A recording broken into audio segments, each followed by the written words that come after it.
What many typically associate with a suitcase is warm sand, perfect beaches, and summer resorts. But that couldn't be further from the reality faced by the very bystanders who witnessed two mysterious suitcases abandoned on a bridge on a late July night in Bristol. These bystanders reported seeing a red liquid leaking from the suitcases, followed by a man acting extremely suspicious around the area. The guy with the case has run off. We're now with the case. It's blood. We're convinced it's blood. The contents of these suitcases triggered a nationwide manhunt to find the one responsible for a truly depraved series of crimes, which would eventually lead police to discover the sick individual who desecrated the lives of two innocent men and tried to hide the evidence in the most sickening way possible. My name's Benjamin, and welcome to the True Crime Tavern. Grab yourself an ale and let's delve deeper into the events surrounding the disturbing case of the Suitcase Killer.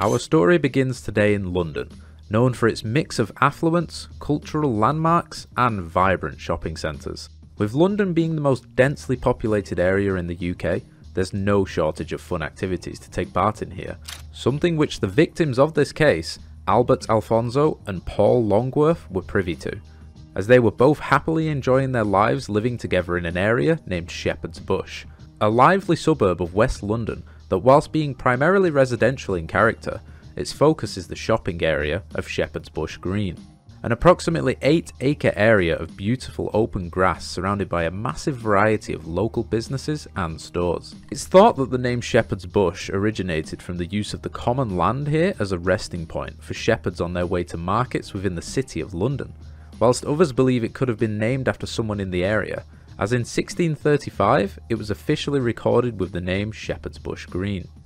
Albert, aged 62, and Paul, aged 71, were two men who happily lived together in the area of Shepherd's Bush.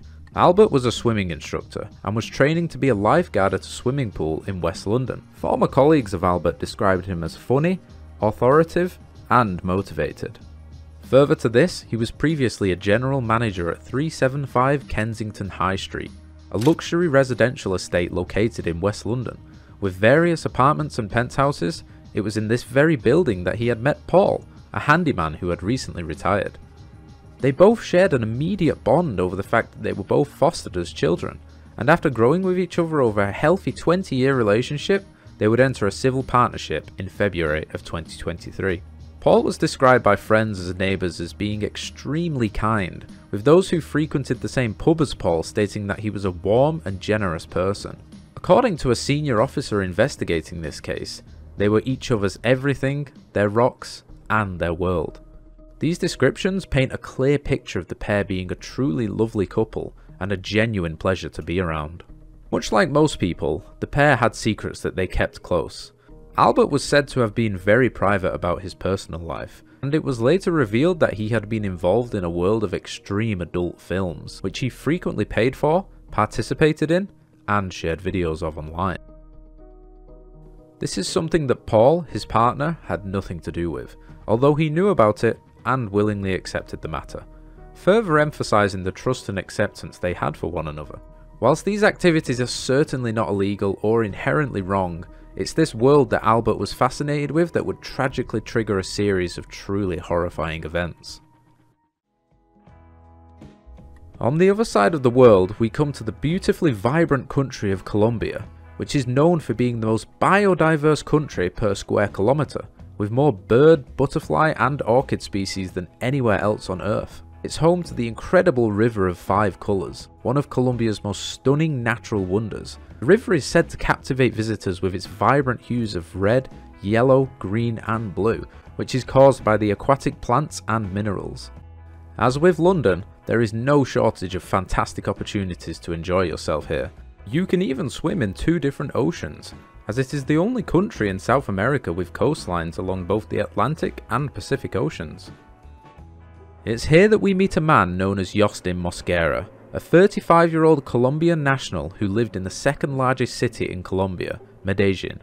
He had quite a large family, having 5 brothers and 1 sister, whilst also having 2 children of his own.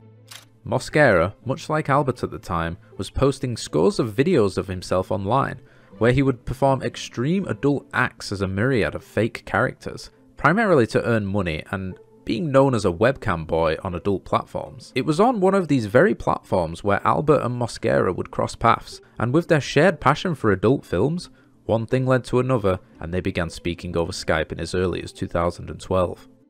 Fast forward a few years later, and it was in 2017 that Albert began paying Mosquera directly for videos of himself enacting these adult fantasies, which reportedly became more extreme over time. The two would continue this consensual relationship for many years, before finally meeting in person in October of 2023, where Albert would pay for Mosquera to travel to England for the first time and stay in his very own London home.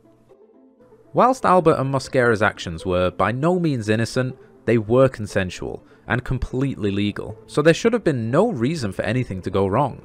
However, with Mosquera's first visit to the UK, it was clear that Albert had completely misjudged their relationship. Whilst it seemed like Albert was in it for the relationship, Mosquera claimed he only saw it as a way for him to make money, something which had been his driving force ever since he started making these videos. Albert had laid his whole life open to a man with whom his relationship was, in reality, purely transactional. Albert and Mosquera began making these adult films together, with the pair of them creating content and posting it across 4 different websites, including hundreds of videos and images of different adult scenarios. As we delve into the finances of the situation, Albert's bank statements show he received more than £17,500 between September of 2022 and July of 2024 from a company that operates an extreme adult acting website. Furthermore, between May 2022 and February 2024, Albert sent Mosquera a total of £5,800 across 72 payments. Mosquera claimed that at this time, he didn't know that Albert was sharing videos of him online, and that he was quite uncomfortable with the acts that he had to perform on camera, which is hard to believe considering he had signed a consent form in 2023 which allowed Albert to upload images of him online and keep the financial profits. Mosquera did struggle to speak the English language, so there is a possibility that he perhaps could not interpret the document well enough to truly understand what he was signing. During Mosquera's first stay in London, and aside from the adult films, he would act accordingly for a typical tourist, enjoying his time by visiting Madame Tussauds, taking trips on open-top buses, and even going on a boat trip across the River Thames. After enjoying his stay in London, and earning quite a bit of money from his time spent with Albert, Mosquera would then return to Colombia in March of 2024. It wouldn't be long before they would reunite, however, as Albert, alongside Paul, would visit Colombia, where they stayed in the city of Cartagena. This trip to Colombia seemed to only be for one reason though, because shortly after arriving, Albert paid for Mosquera to come and meet them, which Mosquera obliged. Even before flying to Colombia, one of Paul's drinking buddies warned him about the country and claimed to have told him that it is a dangerous place, and quote, "People don't muck about over there." Albert and Paul returned to the UK shortly after, and in May, just 2 months after visiting him, Mosquera made another extreme video for Albert, and within a couple of weeks he was back in the UK, again staying with the pair at Albert's expense. With this being Mosquera's second trip to the UK, it seemed Albert had extended more of a focus on making Mosquera comfortable, and put a considerable amount of effort into helping him integrate. Albert set him up with a gym membership, a 5-a-side football team, and enrolled him on a 4-week English language course. The 3 men together also travelled to Brighton for a day trip, visiting the pier where Mosquera was filmed taking a trip on the zip wire. However, it's now the story begins to take a truly dark turn, as a few days before Mosquera landed at Heathrow Airport, he was accessing information about Albert and Paul's finances. His internet search history also revealed searches for a large chest freezer, industrial liquidizer, and deadly poisons. It was clear Mosquera's resentment for the couple had spiralled out of control, and he had premeditated his next actions for quite some time. On the 8th of July of 2024, just 2 months after Mosquera had arrived in the UK, Paul and Albert were both murdered, in their very own home that they had resided for 20 years. According to reports, Paul was hit 10 times with a hammer, completely shattering his skull. His body was then hidden in the bottom of a divan bed, while Mosquera waited for Albert to come home. Although you can't imagine it, things did indeed get worse, as when Albert arrived home, he did not find Paul's hidden body, and almost as if nothing had happened, the pair went on an outing together before returning home and beginning to record another adult acting session. During this recording, Mosquera would reveal a knife and began to stab Albert up to 13 times. After which he sang and danced around the room, all whilst Albert lay dying at his feet. With the recording still playing, it could be seen that he began accessing Albert's computer in an attempt to send up to £4,000 to his bank account in Colombia, as well as trying to make various other financial withdrawals. When Albert's bank refused to transfer the money, he left the bodies inside the apartment and went to a nearby cash machine to withdraw hundreds of pounds from all of the pair's accounts. After leaving the decaying corpses in the apartment, and presumably living with them for a few days, Mosquera decided it was time to try and cover up his horrendous crime. He began by dismembering their bodies, starting with placing their heads in a chest freezer that he had previously ordered to the apartment after the murders. There is even footage of the freezer being delivered to the now deceased victim's home, received by Mosquera himself. He even assisted the two delivery men in transporting what would only be used as a vessel for human remains. It seemed that Mosquera had plans to keep the heads for a later use, as with the remaining body parts, he placed them both in individual suitcases and began to plan his next move. 2 days later, on the 10th of July, Mosquera left the London apartment with the suitcases full of dismembered remains, where he would place both suitcases inside a red van that he had previously hired. He would then be driven 185 kilometres across the country to the city of Bristol, a busy harbour city located on the western coast of England. It appears that he travelled to Bristol with a plan to dispose of the suitcases over a bridge, as CCTV footage from the case shows Mosquera dragging one of the suitcases towards Bristol's Clifton Suspension Bridge near midnight on the 10th of July. The footage itself even shows a trail of blood leaking from one of the suitcases as he dragged it along the pavement. A pair of onlookers named Roger and Giles saw Mosquera struggling with the suitcases, with Giles jokingly stated, "What have you got in there, a body?" To which Mosquera didn't respond. He then got in the taxi that took him just 300 metres down the road. The distance was so short that the taxi driver says he questioned whether it was really worth the fare. Clearly the weight of the bodies in the suitcases were becoming too much for Mosquera to bear. When Mosquera left the taxi, the driver noticed a red liquid leaking from one of the suitcases. And with the bridge being a popular landmark within Bristol, there were still plenty of people around at this time, as well as cameras to capture Mosquera's movements. When he arrived at the bridge with both suitcases, CCTV footage showed him peering over the side into the gorge below, before being challenged by some of the bridge staff and a passing cyclist. The cyclist was a man named Doug Cunningham, who just so happened to be fluent in Spanish, the language that Mosquera spoke confidently. A statement read from Cunningham to the courtroom said the following: "He said he was from Colombia and he was trying to find a hotel. I asked him if the bridge staff could open the suitcase, and he said no." Of course, Mosquera was trying to hide the dark truth behind the contents of these cases, but unfortunately for him, one of the bridge staff members had a torchlight that revealed more of the red liquid, after which Mosquera immediately broke into a run.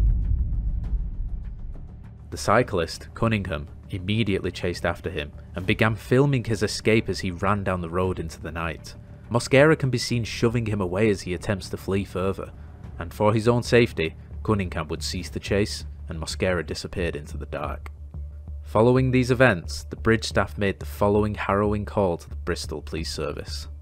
Emergency location. Clifton Suspension Bridge. Yeah. What's the emergency? Right, we're going to need some police up here quite urgently, I think. We had a gentleman up here who was dragging a case behind him. A black gentleman. At the time we were speaking to him, he didn't speak English, trying to translate and all that malarkey. We then had a message from you to look out for a girl who was on the bridge, so we had to leave him we've now come back to the guy with the case, and a guy on a bike had stopped who actually spoke Spanish, so we were trying to have a conversation with him. He says in the case the wheels are broken and what have you. He says there's car parts and what have you. It's got to be funny, the case is broken and it looks like it's really heavy and there's blood coming out of it. Right, it looks like there's blood coming out of the case. He then said there were 2 cases, so he went up the road to get the second case. The guy on the bike, who's just a member of the public, followed him. The guy has now run off. The guy with the case has run off. We're now with the case. Okay. And it just looks, I mean, it might not be blood, but it doesn't smell. He said it was car parts, oil. It doesn't smell of that at all. It looks like blood to us.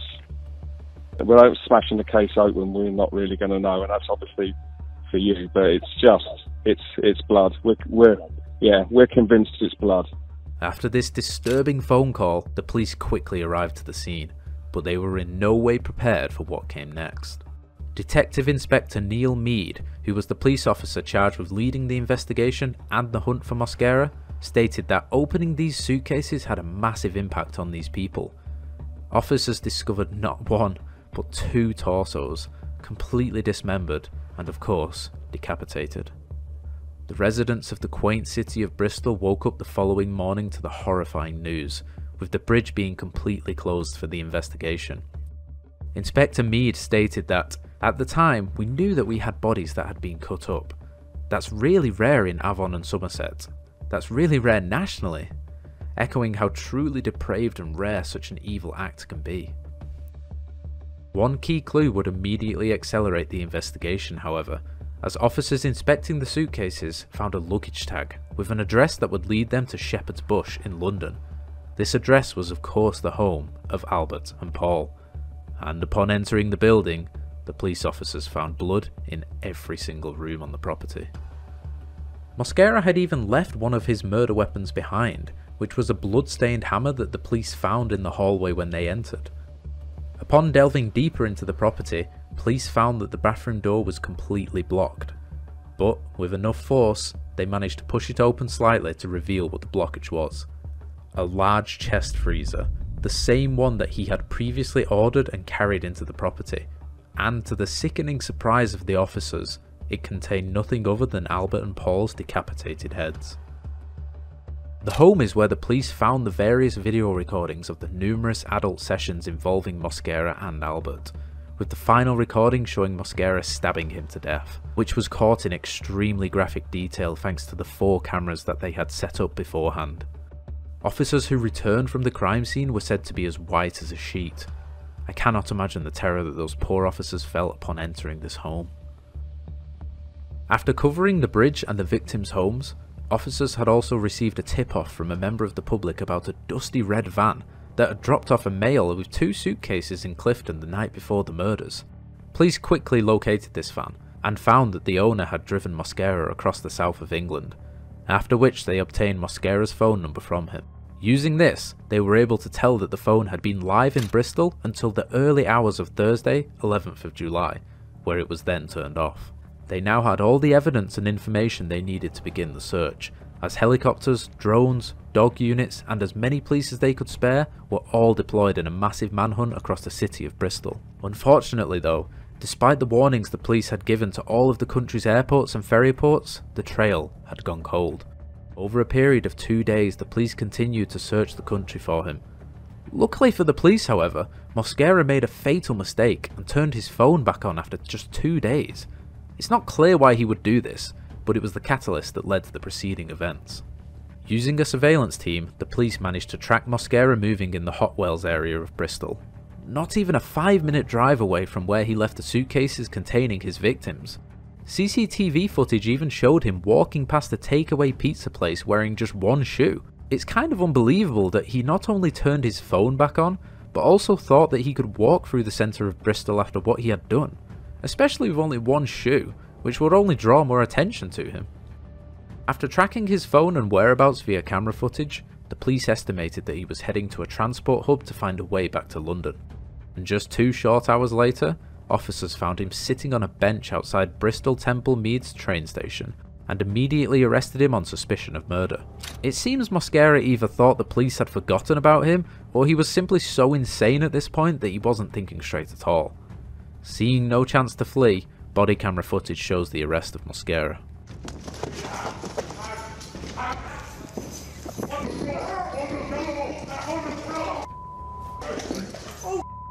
I've got a hand, mate. Go. Yeah. Say the words, then. I need secure. Go. Stay down, dog. Yeah. Oh my God. What happened? Secure. On your side, mate. What happened? Move your legs out to the front. Sit up. At this time, mate, you're under arrest on suspicion of murder. You don't have to say anything, but may harm your defence if you do not mention when questioned, something you later on in court, anything you do say may be given evidence. Do you understand? No. What? You are currently under arrest for murder, okay? What's your name, mate? What? What's your name? Nombre. Jot. Jot. Yeah. Jot or Joss? Jot. Surname? Son. Jot what? Jot. Mosquera. Mosquera? After being arrested, Mosquera was immediately subjected to questioning and made no comment at all in regards to the murders of Albert and Paul. The trial for the double murder began on the 29th of April 2025. The prosecution stated to the court that Mosquera's only motivation for the murders appeared to be for money, and as seen in the horrific recordings, police found that he had accessed Albert's banking details, even searching up how much the London property was worth. According to Mosquera's defence statements, he insisted he was a victim too, accusing Albert of degrading and forcing himself upon him, even adding that Albert had threatened his family in Colombia with physical violence. Mosquera continues on to claim that he was trapped and desperately wanted to go home, but Albert continued to change his flights and Mosquera had no money to pay for another ticket. Even more shockingly, he then went on to claim that Albert had killed Paul and believed that he was next. He said that was when he lost control of himself and murdered Albert. The trial would be stopped in May of 2025, and a retrial was scheduled due to some unclear evidence. The retrial was conducted in July of 2025, where Mosquera would add the details of how Albert threatened his family, which wasn't mentioned in the first trial. On the 21st of July 2025, Mosquera was found guilty of murdering Albert and Paul. The judge, Mr. Justice Benethan, said the only sentence he could order would be one of life imprisonment, and he also ordered a psychiatric report to be carried out on Mosquera. As of August 2025, Mosquera is due to be sentenced on the 24th of October 2025. In trials like these, my thoughts immediately go to those on jury duty, where they have been exposed to horrific examples of evidence surrounding the truly insane acts carried out by Mosquera. Speaking to the jurors, Mr. Justice Benethan said that we put serious demands on jurors, in this case more than most. It went on much longer than the 2 weeks you were expecting. In this case you have had to look at a very tough video. The video he's referring to is the scarring footage of Albert's murder. I truly hope those on the jury duty can recover from what they have witnessed, and I thank them for doing their duty for the criminal justice system. Detective Chief Inspector Ollie Stride from the Metropolitan Police said that Albert and Paul were the best of friends, and that this could have been one of the most harrowing murders my team has ever investigated, a case that will stay with many of us for a long time. He continued on and stated, Paul and Albert were murdered in the most brutal and callous of ways in their own home.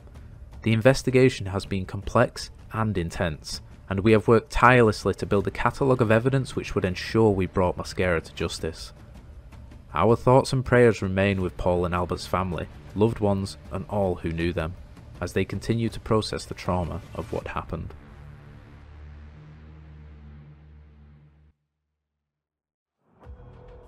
All in all, it's safe to assume that Mosquera will never see the outside of a prison cell ever again.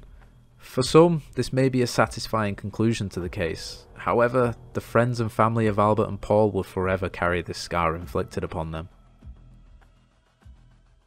When the trial concludes in October of 2025, I will keep you updated by adding a pinned comment to the video to ensure that you are as up to date as I am. I'd also be very interested to hear your thoughts on the case. Do you think there was perhaps more going on behind the scenes, or that Mosquera's defence could have had any possibility of credibility? Please let me know your thoughts in the comments below, and if you enjoyed this type of true crime documentary, please consider subscribing for future content. Again, thank you so much for watching, and I hope to see you enter the tavern again sometime soon. Until next time, thank you, and goodbye.